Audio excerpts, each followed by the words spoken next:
मैं corona ward में बहुत बेचैन हूँ।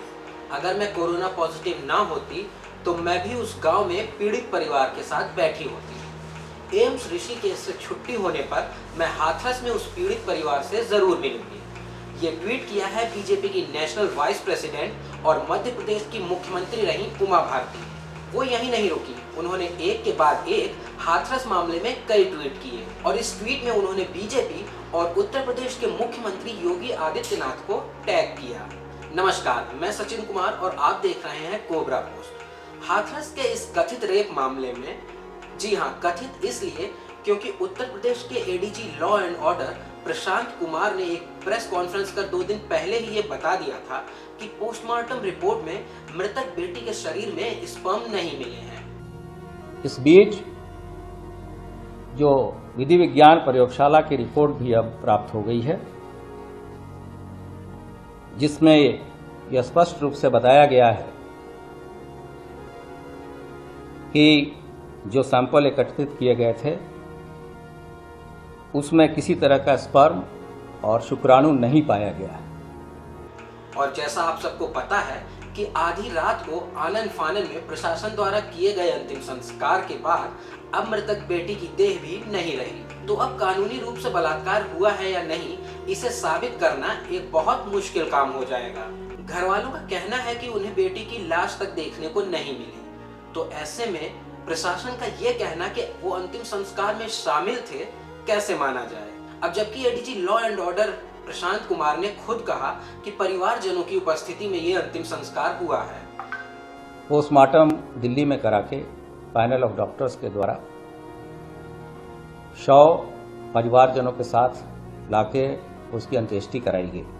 खैर, पीड़ित परिवार की बात कौन मानेगा जब प्रदेश का इतना बड़ा अधिकारी इस मामले पर खुद बयान दे रहा हो।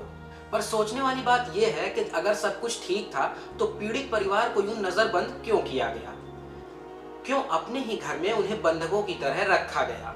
क्यों 2 दिनों तक मीडिया को उनसे बात नहीं करने दी गई? इस पूरे घटनाक्रम में एक के बाद एक कई वीडियो सामने आए, जिसमें कहीं पुलिस के आला अधिकारी लड़की के घर वालों को ये समझाते दिख रहे हैं कि वो अपनी गलती मान ले, या किसी वीडियो में डीएम परिवारजनों को अनुग्रहपूर्ण धमकी देते हुए दिख रहे हैं। मृतका की भाभी का कहना है कि आला अधिकारियों ने कहा है कि अगर तुम्हें पोस्टमार्टम रिपोर्ट मिल भी जाए तो क्या तुम उसे पढ़ पाओगे, क्या तुम उसे समझ पाओगे? पोस्टमार्टम के बाद बॉडी देखने लायक नहीं बचती, इसलिए उसका अंतिम संस्कार कर दिया गया। ये सारे तर्क प्रशासन की तरफ से दिए जा रहे हैं।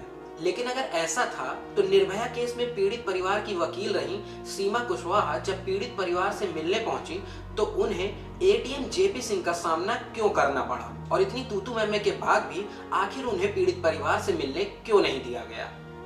एक सवाल ये भी है कि जब प्रदेश और देश में हिंदुत्व का झंडा बुलंद करने वाली सरकार का शासन है तो पीड़ित लड़की का अंतिम संस्कार रात के अंधेरे में क्यों किया गया, जबकि ये धर्म सम्मत नहीं था? इन सवालों के बीच एक खबर ये भी आई कि शुक्रवार को बूलगढ़ी गांव के पास स्थित बगना गांव में ठाकुर समुदाय की महापंचायत हुई। इस पंचायत में बूलगढ़ी और आसपास के 1 दर्जन गांव के ठाकुर और सवर्ण समाज के लोग शामिल हुए। इन लोगों का कहना है कि जब मेडिकल रिपोर्ट में गैंग रेप की पुष्टि नहीं हुई है तो आरोपियों को किस आधार पर निशाना बनाया जा रहा है। इस घटना की सीबीआई जांच की मांग करते हुए इन लोगों ने दोनों पक्षों के नार्को टेस्ट कराए जाने की भी मांग कर दी।